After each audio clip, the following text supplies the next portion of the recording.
Assalamualaikum warahmatullahi wabarakatuh. Innal hamdalillah nahmaduhu wa nasta'inuhu wa nastaghfiruh wa na'udzu billahi min shururi anfusina wa min sayyiati a'malina. May yahdihillahu fala mudhillalah wa may yudlil fala hadiyalah. Asyhadu an la ilaha illallah wahdahu la syarikalah wa asyhadu anna Muhammadan abduhu wa rasuluh. Allahumma sholli wa sallim ala sayyidina wa habibina wa safiina wa maulana Muhammad wa ala alihi wa ashabihi wa man tabi'ahum bi ihsani ila yaumiddin. Qala Allah ta'ala fi kitabihil karim, a'udzu billahi minasyaitonir rajim, bismillahirrahmanirrahim. Wa aqimis sholata tarafit nahari wa sulufan minal lail, innal hasanat yudhibnas sayyiat, dalika zikra lidzakirin. Al-ayat sadaqallahul azim.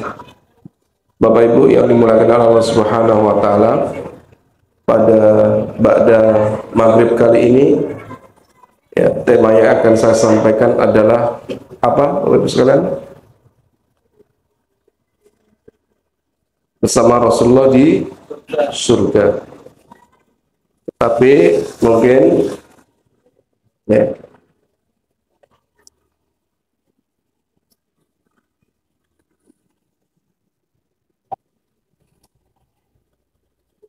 bagaimana cara agar kita bisa bersama Rasulullah SAW di surga? Bapak sekalian, salah satunya adalah bagaimana kita menjadi seorang pemburu kebaikan. Pemburu kebaikan. Ya. Al-hasanat hunter, ya. Ya. Pemburu pahala. Pemburu ridho Allah Subhanahu wa taala.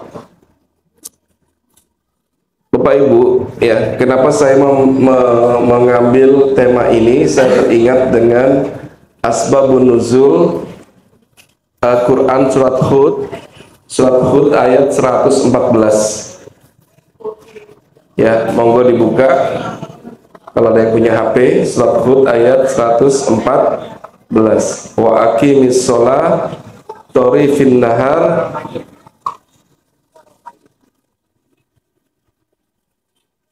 torofayin. Wah, masya Allah, mantap ini. Salaman dulu. Torofayin, ya. Wa aqimis sholata torofayin nahar wasulufan minal lail. Wasulufan minal lail. Innal hasanati yudhibnas sayyiat, dalika zikra lidzakirin. Bapak Ibu tahu nggak ayat ini berkaitan dengan apa? Jadi kisahnya adalah ada seorang sahabat Nabi, dia melakukan maksiat.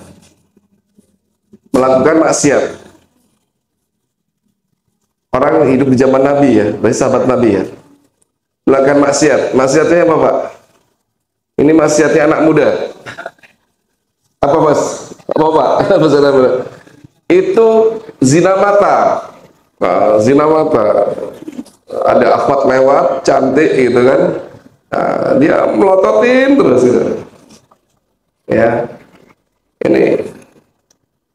Ini dosa yang dibanyakan oleh teman-temannya Denny, ya. Nah, ya, kalau udah tua-tua itu udah nggak pati ya, Pak, ya. Ya, gitu. Tapi itu menunjukkan, ya, kalau ada pemuda begini ya masih normal lah, ya. Ya, masih normal, masih seneng dengan akhwat itu normal gitu. Nah, yang bahaya itu senang dengan ikhwan, ya, nauzubillah, LGBT. Terus kemudian beliau menyesal, anak muda ini menyesal, mengadu kepada Rasulullah, minta, ya Rasul, ini kafaratnya saya apa ini Rasul? Karena habis tadi zina mata tadi, minta di kafarat, dihukum, hukumnya apa nih? Ini beda sama kita, Bapak sekalian. Kita ini kalau buat dosa itu kadang-kadang nyepelekan. Ya, kalau sahabat Nabi itu gelisah. Ya, pengen segera diampuni oleh Allah Subhanahu wa taala, apalagi ada Nabi. Malu ada Nabi itu. Ketemu Nabi habis buat dosa itu malu. Walaupun hanya sekedar apa tadi? Ngelihat akhwat lewat. Saking cantiknya dilihatin terus, ya kan? Kayak Rizal ya. Astagfirullah. Maka setelah nikah ya Rizal Denny ya. Itu insyaallah kalau udah menikah nggak begitu ya, nggak begitu fitnah seperti itu, nggak begitu menggoda. Ya. Nah, datangnya itu ke Masjid Nabawi sebelum sholat subuh, Bapak Ibu sekalian. Minta pada Rasulullah, ya Rasulullah, ini saya biar diampuni apa ya Rasul? Kafaratnya apa? Rasulullah diam aja. Terus kemudian Rasulullah sholat sunnah. Dia ikut sholat sunnah sebelum subuh. Terus azan. Rasulullah sholat sunnah lagi. Dia sholat lagi, sholat sunnah lagi. Terus qomat, sholat subuh. Dia ikut lagi sholat subuh sama Rasulullah sampai salam, nanya lagi sama Rasulullah, ya Rasulullah, tadi dia belum dijawab ya Rasulullah, kafaratnya apa ya Rasul? Saya sudah dosa, tadi lihat akhwat lewat, saya liatin terus. Ini apa biar dosa saya itu diampuni oleh Allah Subhanahu wa taala.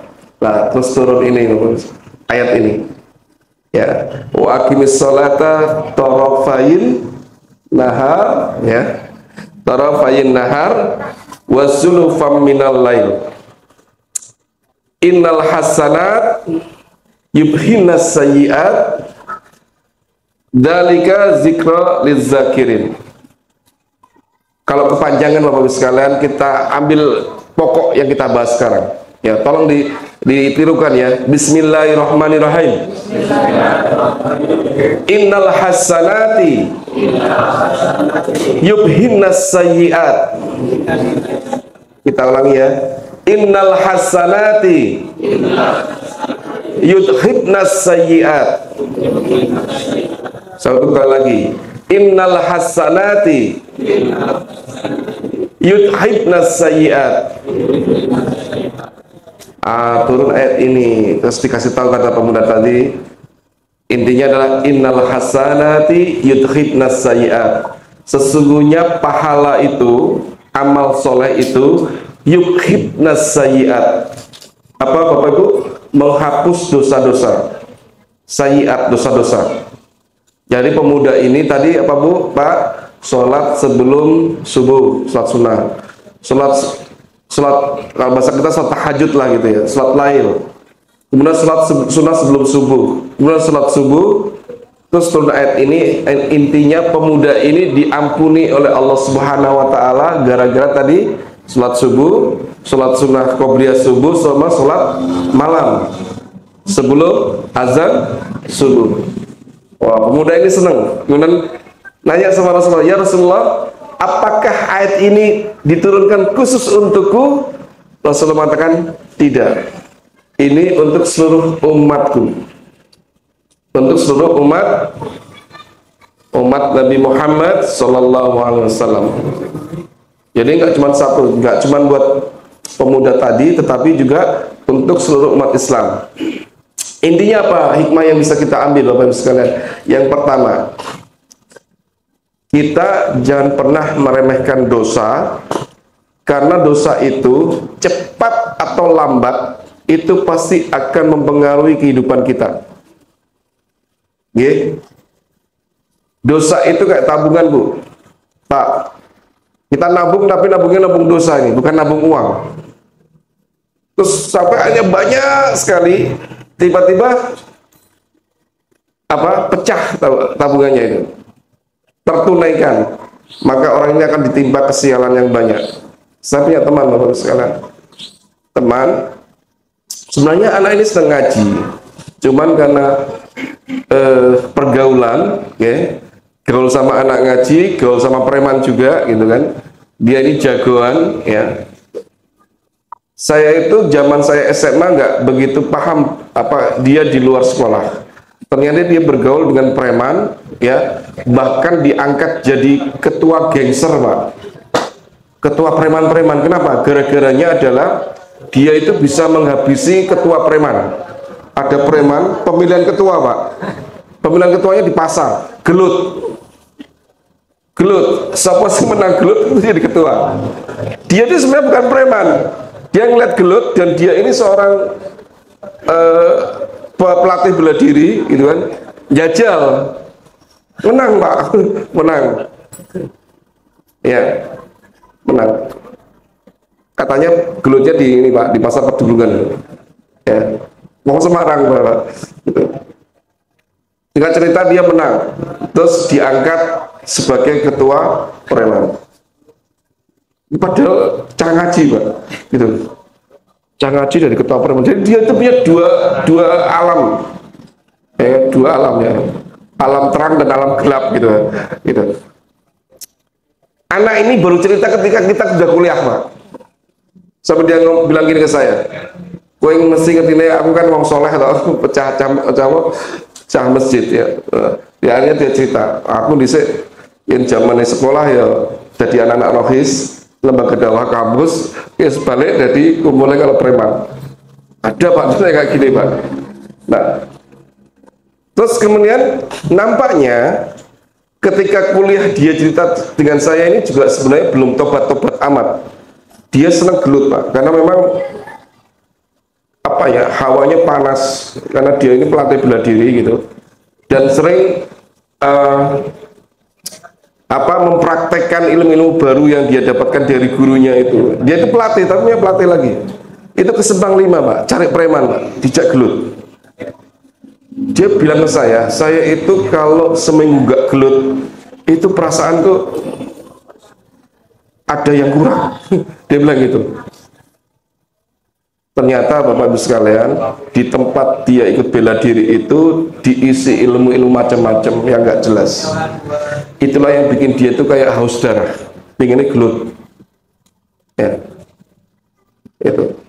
Nah sampai suatu ketika dia juga cerita Bapak Ibu sekalian, gelut kebablasan.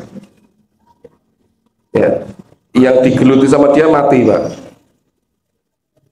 dan dia kabur.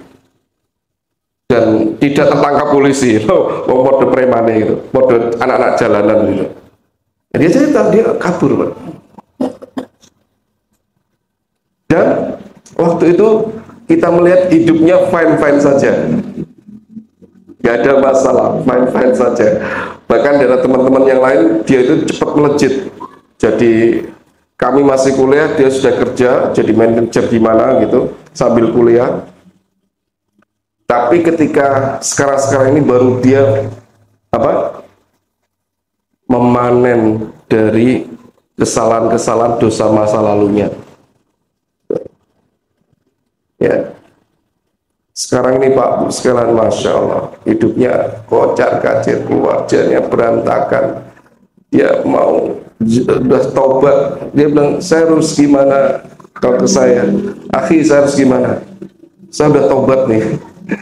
10 dosa besar itu saya udah tobat, saya tetap aja usahanya jatuh, buat usaha lagi. Wah, bayangan Pak, jenengan punya utang berapa Pak? Utang jenengan kalau di total sekarang berapa? Dia utangnya 3M Pak, 3 miliar dalam posisi nggak punya tabungan. Ya Allah. Nah, jadi yang namanya dosa itu Bapak-Ibu sekalian, itu cepat atau lambat akan mempengaruhi hidup kita. Jangan pernah meremehkan dosa. Ini ya. Nah ini kejadiannya seperti itu teman saya. Saya cuma batin, oh ya iki, saya panennya saya iki. Dise nggak panen dia, panennya sekarang. Sama juga Bapak-Ibu sekalian, jenengan jadi orang soleh, jangan jadi orang baik. Terus tiba-tiba kok uripku ngene-ngene wae. Santai Pak, jenengan itu lagi nabung Pak. Ya. Nanti pada saatnya tabungan itu akan dibuka oleh Allah, jenengan akan dapat banyak kebaikan. Nggak tahu mungkin kebaikan dari anak kita, ya, sukses. Jadi apalah menteri, jenderal atau apa begitu, kita tuanya kita dibahagiakan oleh anak-anak kita, gitu kan. Kan banyak kisah seperti itu Pak. Ya. Nah, sehingga ada yang mengatakan bahwa hari raya sebenarnya, Bapak sekalian. Nggak ada ulama yang mengatakan hari raya sebenarnya itu bukan Idul Adha, bukan Idul Fitri. Hari raya yang sebenarnya adalah hari ketika pada waktu itu kita tidak melakukan maksiat. Itu hari raya, Pak. Yang harus kita rayakan, kita syukuri dengan kegembiraan. Pertanyaannya adalah, bisakah kita syukur tiap hari? Alhamdulillah. Pas kita mau tidur nih Pak, muhasabah gitu. Alhamdulillah hari ini saya nggak maksiat sama sekali gitu, ya kan? Ya, Alhamdulillah ya Allah, terima kasih ya Allah, gitu. Ya kan? Dirayakan. Ini hari raya saya nih. Sebelum tidur saya muhasabah, saya insya Allah tidak melakukan maksiat apapun. Nah, kalau bisa begitu Pak. Ya. Ini.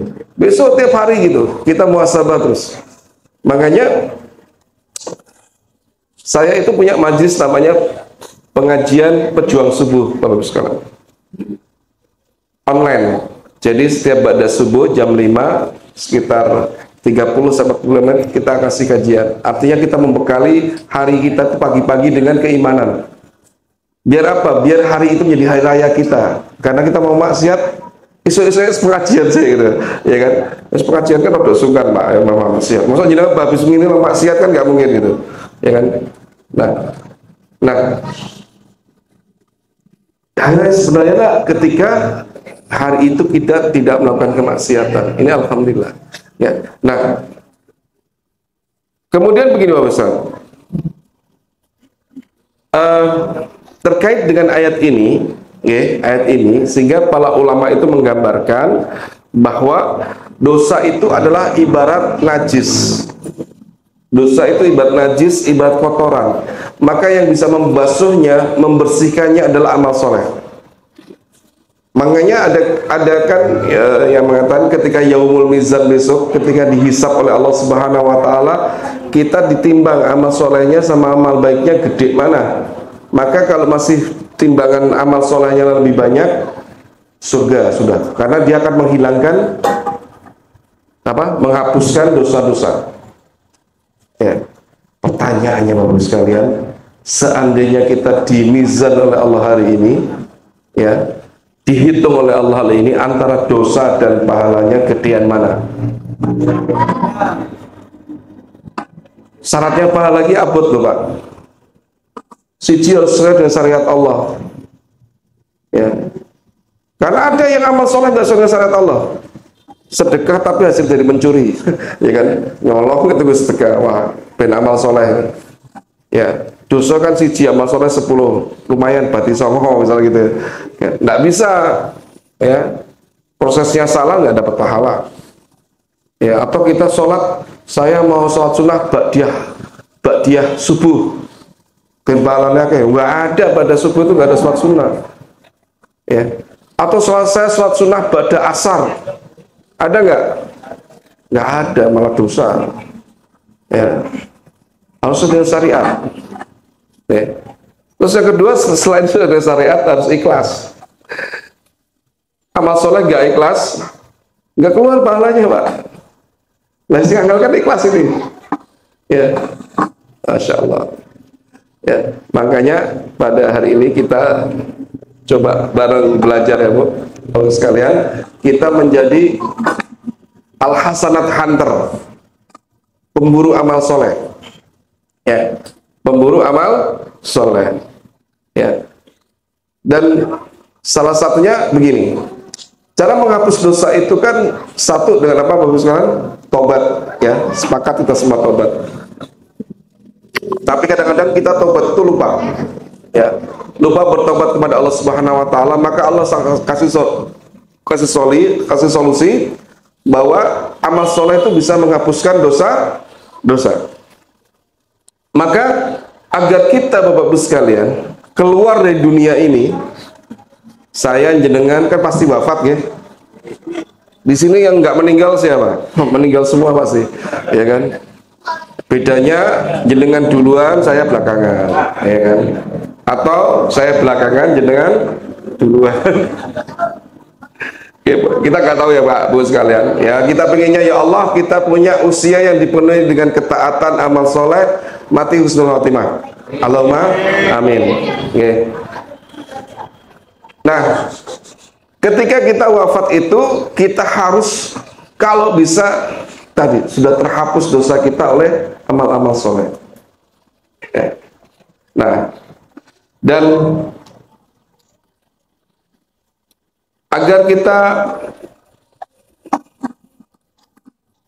mendapatkan kebaikan itu, ya, gini Bapak sekalian. Kira-kira jenengan di sisa usia jenengan, misalnya Rizal ya, usia berapa? 20 berapa? 24. Hah? 28.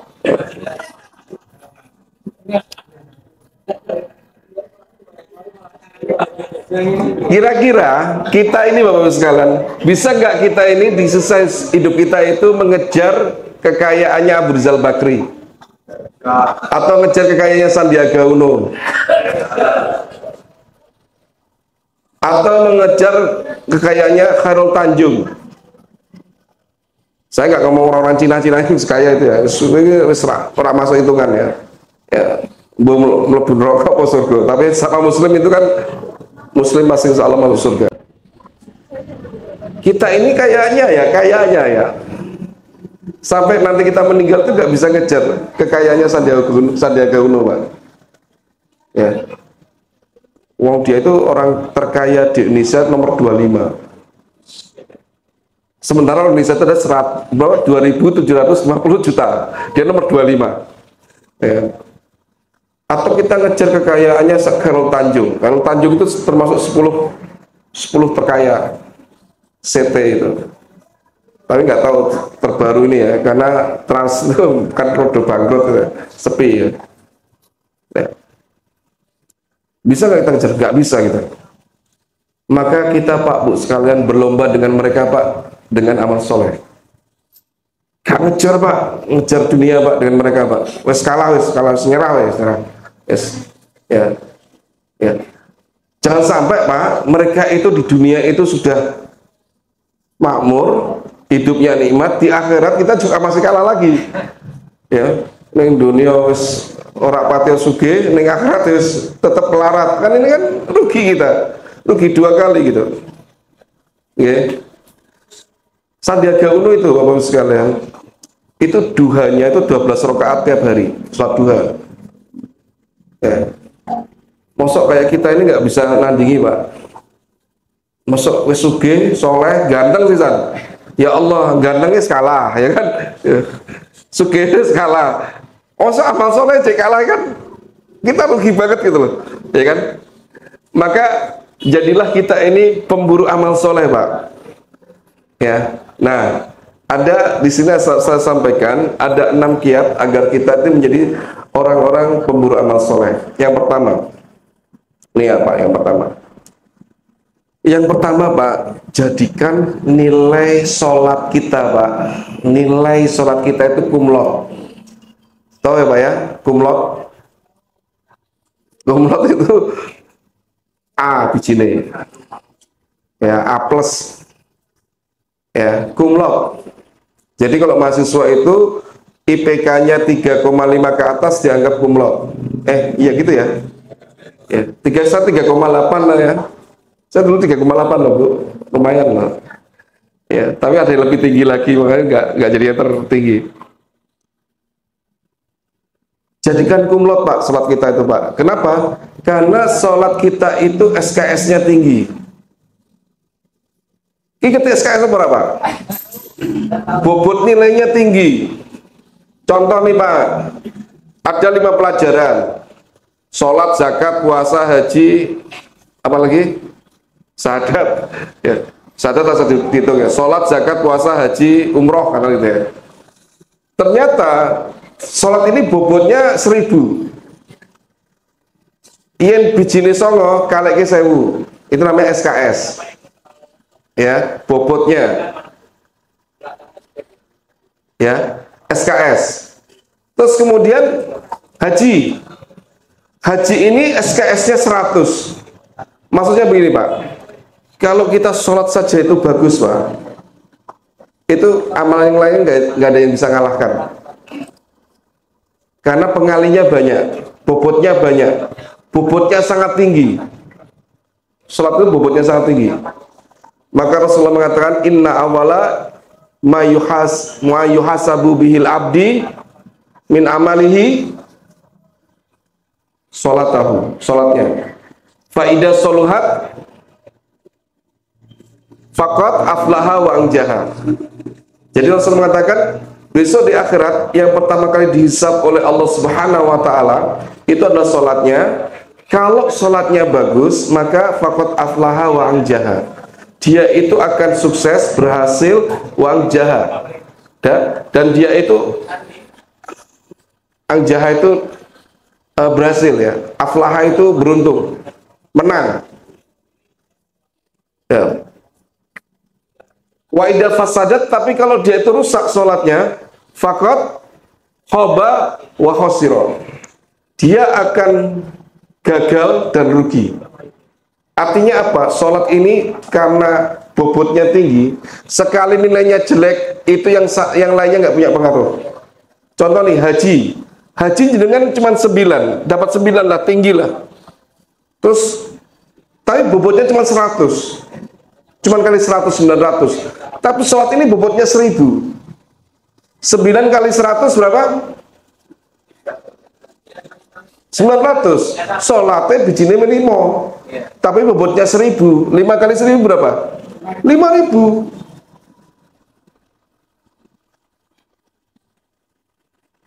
Tetap gimana?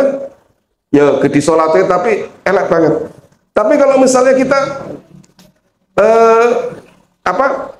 tinggi ya kan, sekali kita 9.000 udah bisa tutup kabeh. Sholat tuh setinggi-tingginya haji katakanlah misalnya gitu ya 900, maka kalau kita sholatnya tinggi 9.000 Pak gitu loh. Ini permisalan ya, permisalan. Artinya pengaruh karena nanti kan di rata-rata itu kan kalau nilai semuanya 5.000 ditambah 900 dibagi 2. Ya, dibagi berapa lah? SKS-nya berarti kan 1000 plus 100. Dibagi 1100. Terus ada SKS-nya kan? Jadinya jelek. Gitu kan? Ya. Jatuhnya jelek. Nah, maka yang pertama ini pahala yang paling tinggi itu apa? Ya. Maka saya sering selalu mengingatkan diri saya dan juga jenengan semua, ayo sholatnya dibuat kumlot. Sing paling apik bijine. Nanti yang lainnya itu pengaruhnya kecil. Pengaruhnya kecil, Pak. Bahasanya kayak gini, Pak.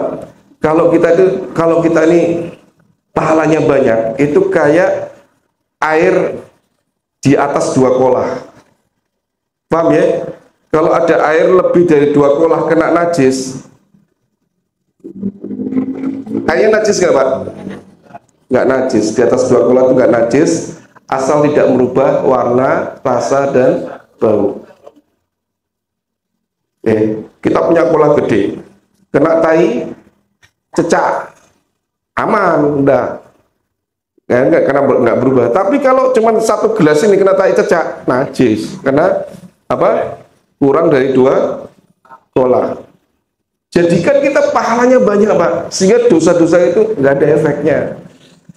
Bahasanya bukan nggak ada efeknya ya. Besok di akhirat nggak dihitung, udah kita udah di atas 2 kolah udah, ya, udah aman. Kalau bahasanya kalau udah sholatnya bagus sudah aman, selamat. Itu hadisnya. Ini yang pertama. Jadi sholat jadikan sholat kita itu kumlot, ya. Kumlot misalnya kita berangkatnya duluan. Kalau Jumatan sebelum khotib itu di atas mimbar, ya. Syukur-syukur sebelum azan, abot tapi kalau azan ya. Ya enggak pas umroh angel, Pak. Saya cuma bisa ketika umroh saja. Ya kan gini nunggu di adzan di masjid. Ya, kalau di sana itu sebelum azan kita udah berangkat. Nah, ini yang pertama, jadikan sholat kita itu nilainya kumlot, Pak. Tertinggi, udah Allah, terbaik. Ya, on time, bersholat berjamaah, ya, bapak-bapak, ya, teman-teman yang laki-laki, gitu ya. Makanya salah satu parameternya saya sering membuat pengajian pejuang subuh itu ya melatih teman-teman yang tadi ya untuk senantiasa subuh itu on time. Terus kemudian yang kedua Bapak sekalian, ya, kita harus sangat bersemangat mengincar amal soleh yang pahalanya besar. Pak contohnya yang amalnya pahalanya besar Pak? Jihad Pak. Jihad itu Pak, jenengan kalau ke Palestina tiba-tiba ada peluru nyasar, set, jenengan nggak mati, cuma kena lukanya saja. Kalau zaman dulu cuma keserempet panah gitu, luka dikit itu Pak, dosa kita udah hilang Pak. Hapus. Saking gedenya pahala jihad. Dan kalau kita syahid Pak, meninggal dalam membela agama gitu, kita pergi ke Palestina dan syahid di sana itu tanpa hisab. Dan semua orang itu kalau udah meninggal, pengennya kalau semua ahli surga Pak, udah meninggal jadi ahli surga, itu pengennya nggak balik, kecuali para syuhada, kecuali para mujahidin. Orang yang berjihad itu kalau udah syahid pengen balik lagi dan pengen mati syahid lagi, gitu. Karena mati syahid itu nikmat ya. Bahkan Pak, saking besar pahalanya, itu bisa memberikan syafaat kepada 70 orang keluarganya. Saking turah-turah itu turah-turah pahala, maksudnya turah pahala ya. Kanggo aku dhewe turah dibagikan kepada 70 orang keluarganya. Bapak mlebu surga, ibune mlebu surga, adik mlebu surga, kang mas mlebu surga, kakeknya mlebu surga, buyutnya mlebu surga. Saking besarnya pahala berjihad di jalan Allah. Iki duduk pengajian radikal ya. Iki pengajian pahala jihad. Maksudnya begini Pak, besok kalau Indonesia ini diserang gitu kan oleh Amerika, jenengan udah khawatir Pak, iki dadaku, ini dadamu gitu kan, gitu, untuk bela negara gitu. Jangan ajari umat Islam nasionalisme. Umat Islam itu kalau diserang negaranya pasti siap mempertahankan dengan nyawanya, kan gitu. Karena pahalanya gede Pak, gitu. Pahalanya gede.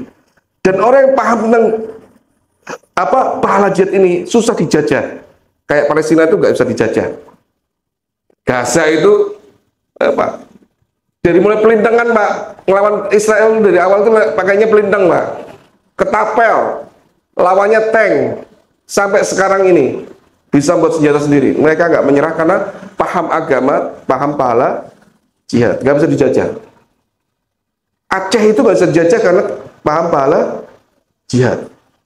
Wong Jawa ini Pak, cepet banget Pak, langsung dikuasai. Ya, sing ngerti pahala jihad cuman Pangeran Diponegoro. Wangel aku ke Pangeran Diponegoro Pak, 5 tahun Pak. 5 tahun perang nggak kalah-kalah. Kalahnya ditipu. Wah, ki gak menang gitu, nggak menang-menang lawan Pangeran Diponegoro. Wis tipu wae ya, diajak meja perundingan malah ditangkap. Ini. Nah, jihad Pak, pahalanya besar. Ya. Luka di jalan Allah itu langsung menghapus dosa. Meninggal syahid.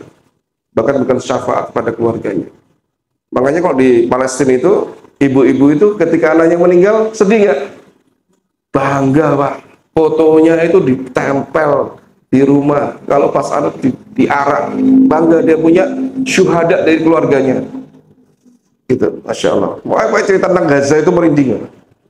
Kayak so bayang kayak akidahnya kayak apa ya, artinya saya cerita begitu saya juga tidak belum selevel mereka gitu ya. Ya,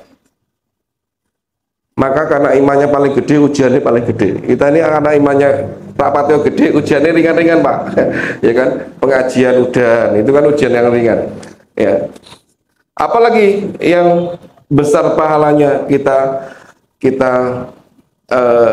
cari Pak. Pak, coba Pak, ada nggak lagi yang besarnya pahala Pak? Yang gede pahalanya? Tidur Pak. Jenengan itu, kalau tidurnya nggak diniati karena Allah Subhanahu Wa Ta'ala, umurnya hilang Pak, 30%. Tidur berapa jam coba kita sehari semalam? Orang normal itu kan 8 jam. 8 jam itu sepertiga dari 24 jam. Kalau 8 jam itu jenengan tidak bernilai pahala, tidak bernilai ibadah. Dalam umur swida, maka 20 tahun usianya tanpa pahala, hilang, sia-sia usianya 20 tahun. Maka kita itu ketika tidur, ini Pak, perbaharui niat. Bismillah ya Allah, saya tidur, biar tenaga saya pulih lagi, saya bisa ibadah tahajud segar, saya bisa kerja besok untuk ibadah, untuk membahagiakan anak istri. Udah set tidur, gimana Pak? Pahala Pak, 8 jam itu Pak, nggak ngapa-ngapain dapat pahala, diniatkan karena Allah. Apalagi Pak, kerja Pak, kerja itu kan dari pagi sampai 8 jam itu, berangkat pagi pulang sore, nggak diniati karena Allah, rugi Pak. Ya, apalagi yang pegawai-pegawai itu, niatnya cuman bisa dapat gaji, terus kemudian belum sebulan sudah mati, gaji nggak dapat, pahala nggak dapat, rugi itu. Maka sebelum bekerja kita niatkan, ya Allah, Bismillah ya Allah, saya bekerja ini ya Allah untuk memperjuangkan kebahagiaan anak istri saya karena Engkau ya Allah. Kan syaratnya pahala kan karena Allah, tidak karena selain Allah. Ya. Karena membahagiakan anak istri itu adalah kewajiban darimu ya Allah. Gitu ya. Udah dapat Ibu. Ya. 8 jam tambah 8 jam berapa? Bawa ini. Udah 16 jam kita itu beribadah. Keren ya. Ya kan? Makan. Ya makan itu jangan lupa Pak, baca bismillah, ya kan? Ya Allah, saya niatkan saya biar punya energi untuk ibadah, bekerja, ngurusi keluarga. Ya. Ya. Makanya yang ketiga itu, ya, kita harus senantiasa memperbarui niat-niat kita, karena niat ini yang membedakan antara amal yang mubah dengan amal yang berpahala. Contoh, kita pakai parfum. Kalau niatnya biar gak bau badan, mubah, pahala nggak dapat, dosa nggak dapat. Ya, kecuali kalau ibu-ibu, ya akhwat, memang tidak disunahkan pakai parfum yang terlalu menyengat. Baunya parfum kalau ibu-ibu itu harus yang soft, yang tidak semerbak kemana-mana, tidak boleh, haram. Ya, yang soft, yang dekat baru tercium. Tapi kalau semerbak kemana-mana, ini malah haram. Tapi kalau laki-laki memang harus harum, diniatkan karena sunnah Rasul. Rasulullah itu suka dengan harum-haruman. Insya Allah dapat pahala, ya kan? Jadi senantiasa kita melakukan apapun, Bapak Ibu sekalian, melakukan apapun. Naik motor, ke kamar mandi, tidur, kita perbarui niat-niat kita sehingga kita itu banyak pahalanya. Dan insya Allah ini menjadi penghapus dosa-dosa kita. Ya. Terus kemudian apa lagi? Kita lakukan amal soleh, Bapak Ibu sekalian, yang tidak dibatasi oleh waktu dan tempat. Apa itu? Ibadah yang tidak dibatasi oleh waktu dan tempat. Zikir. Subhanallah walhamdulillah wala ilaha illallah wallahu akbar wala haula wala quwata illa billah. Baca. Kalau Quran itu tidak terbatas waktu tapi terbatas tempat. Ya kan, kalau tempatnya kurang baik nggak boleh baca Quran. Tapi kalau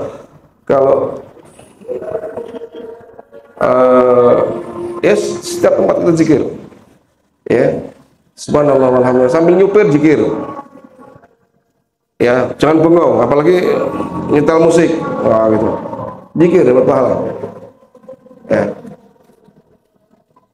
banyak, ya, dan ini harus pelatihan, karena ada hadis dikatakan besok itu ada orang-orang ketika ditimbang amal solehnya itu dikit amal solehnya, kemudian dia bilang, coba tunjukkan zikirmu, maka zikirnya itu Pak, itu dalam bentuk lembaran yang panjang sampai tak terhingga, yang akhirnya memperberat amal solehnya, karena ketika zikir itu ada nama Allah di situ. Subhanallah, maha suci Allah, alhamdulillah, segala puji bagi Allah, Allahu Akbar, Allah, dan nama Allah itu yang bikin besar pahala zikir, karena Allah maha besar, ya. Terus apa lagi Bapak Ibu sekalian? Jadikan di setiap tempat, setiap waktu, setiap ketemu orang, kita meninggalkan amal soleh, kebaikan. Contoh nih, di masjid ini, wah saya udah kesini, kira-kira amal soleh apa yang saya bisa lakukan di masjid ini? Oh ya, saya infak 1.000.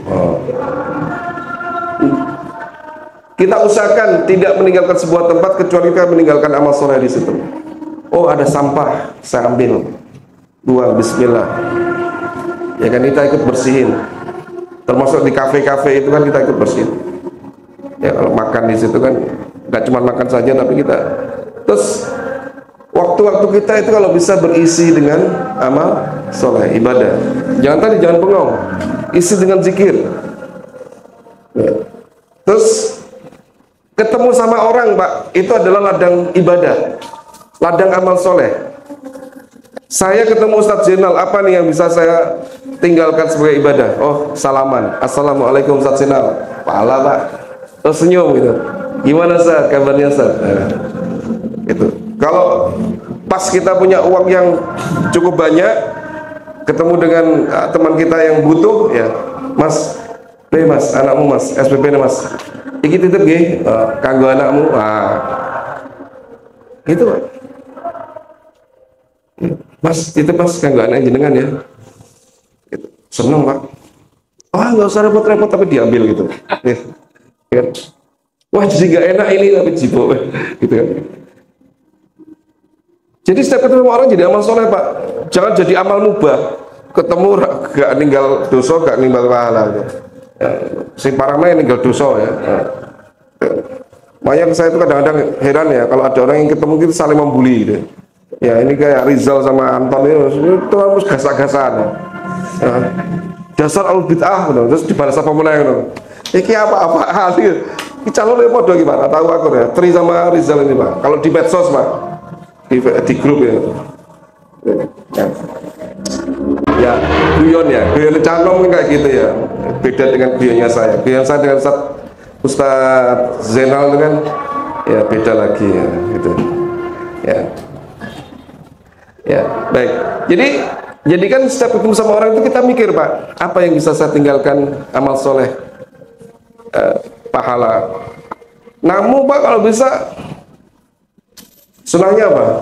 Ngasih oleh ya kan, karena saling memberi hadiah itu sunnah dalam Islam gitu. Saya kemarin ketemu DPR RI itu bingung ya, DPR RI kayak apa gitu ya, kayak oleh-oleh kita ya terlalu murah gitu kan, wong dia sugih gitu ya, wis lah apa-apa tak tuku martabak gitu, tak tuku martabak Pak 1.000 untuk 5 bungkus, jadi kita wakih gitu ya. Wah dia kalau pulang wah matur suwun ya, tapi aku ya paling aku balik dibagi-bagi tangganya paling gitu. Ya kan buat apa dia gitu martabak kayak gitu loh ya kan? Tapi kan bukan itunya Pak, saling memberi hadiahnya ya. Dan dia menghormati, menghargai kita gitu ya. Nah kemudian tadi yang terakhir Pak, kita awali hari dengan amal soleh dan kita akhiri hari itu dengan amal soleh. Kita awali hari dengan tilawah Quran, salat subuh, tahajud, ya. Diakhiri dengan salat witir, ya. Muhasabah, kita zikir, doa, baca Quran, ya. Nah seperti itu. Insya Allah kalau kita bisa 24 jam ini Bapak Ibu sekalian dipenuhi dengan amal soleh, ya. Terus kita tutup ketika kita tidur dengan istighfar, bertobat, ya Allah saya minta ampun, kulon nyuwun ngapura ya Allah, kita mohon ampun dari. Terus kemudian kita bayangkan teman-teman, ya Allah si fulan saya maafkan, si fulan saya maafkan, si fulan saya maafkan, si fulan. Ini ada Pak sahabat Nabi yang kayak gitu. Sahabat Nabi itu kerjaannya ketika dia tidur itu menghilangkan kebencian kepada orang lain. Nah Pak, saya pertanyaan saya, Bu, ini ibu-ibu kadang-kadang masih punya musuh ya, ya Bu, jangan punya musuh Bu, maafkan. Memaafkan orang lain itu gunanya bukan buat orang lain, buat hati kita sendiri, menyembuhkan hati kita. Ya, si fulan pernah nyakitin saya kesel sampai sekarang, saya maafkan. Insyaallah. Dan ini selain perintah Allah, tapi juga untuk mengobati jiwa saya. Oke. Oke. Kalau bisa nggak ada musuh kita. Sama Muslim nggak ada musuh. Musuh kita cuma Benyamin Netanyahu itu, orang-orang IDF itu, Israel itu musuh kita. Ya, Donald Trump itu musuh kita. Selain itu adalah sahabat. Gitu. Kita cinta dengan Pak Prabowo, masa gitu ya. Ya kan? Dia presiden kita. Ya. Kita cinta dengan pejabat-pejabat kita. Kita cinta dengan kaum muslimin. Kita doakan mereka semua. Ya, kalau ada yang salah kita maafkan. Kita maafkan. Ini juga untuk saya sendiri. Kan gitu. Ya. Baik, soal demikian Bapak sekalian. Semoga siapapun yang ada di sini insya Allah menjadi ahlul hasanat, orang-orang yang dipenuhi dengan kebaikan. Orang melihat kita ini orang yang suka dengan amal soleh. Kita nggak suka dengan maksiat. Kita nggak suka dengan kebencian. Ya, orang melihat kita orang yang selalu mencari ridho Allah, pengejar ridho Allah Subhanahu Wa Taala, dan kita diwafatkan dalam keadaan diridhoi oleh Allah Subhanahu Wa Taala. Ya. Subhanakallahumma wa bihamdika asyhadu an la ilaha illa anta astaghfiruka wa atubu ilaik. Rabbana atina fid dunya hasanah wa fil akhirati hasanah wa qina adzabannar. Subhanaka rabbil izzati amma yasifun wassalamun alal mursalin walhamdulillahi rabbil alamin. Wabillahi taufiq wal hidayah. Assalamualaikum warahmatullahi wabarakatuh.